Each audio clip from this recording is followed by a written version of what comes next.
మోషేను ఎందుకు నియమించాడు, యేసుక్రీస్తు ప్రభువుని ఎందుకు నియమించాడు? పాఠం పట్టుకుంటే ఆశ్చర్యం కలిగింది. మోషేను దేవుడు ఎందుకు నియమించాడంటే పరలోకానికి తీసుకువెళ్ళడానికి కాదు, ఆ ప్రజలని కేవలం కనానుకు నడిపించడానికి మాత్రమే మోషే నాయకుడిగా ఉన్నాడు. ఆయన ఇల్లంతటిలో నమ్మకముగా ఉన్నాడు. ఆ నమ్మకాన్ని మోషే నిలబెట్టాడు. అలాగే ఈయన్ని కూడా నియమించాడంట.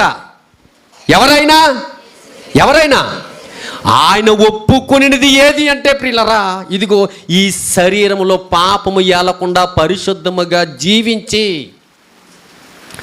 మరణించి తిరిగి లేచి మహిమగల వాణిగా మార్గాలను ఏర్పరచడమే దేవుడు ఒప్పుకొనిది ప్రభువు దగ్గర. మా నిమిత్తము ఎవరు పోవుదురు అని అడిగితే నేనున్నాను ప్రభువా, నన్ను పంపమని దేవుడు అడిగాడు. ఎందుకు అంటే ఈ భూ ప్రపంచం మీద ఏ ఒక్కడు కూడా పాపము లేకుండా జీవించేవాడు ఒక్కడు కూడా లేడు. యేసుక్రీస్తు ప్రభువు ఒక్కరు మాత్రమే పాపము లేకుండా జీవించారు. ఈ భూమి మీద ఉన్న ప్రతి ఒక్కరి యొక్క రక్తములో పాపం ఉంది. క్రీస్తు ప్రభువారి యొక్క రక్తములో ఏ కోసన ఈసంత పాపము కూడా ఆయన రక్తములో లేదు.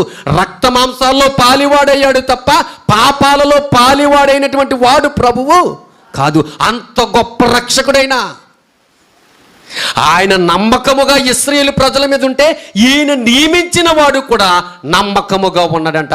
ఏంటి నియమిస్తా, ఎందుకు నియమించాడు ప్రభు అంటే, ఆ మోషే పాలు తేనెలు దేశానికైతే ఏ యేసుక్రీస్తు ప్రభుల వారు నిత్యత్వానికి నడిపించడానికి ఆయన దేహాన్ని నమ్మకముగా కాపాడాడంట.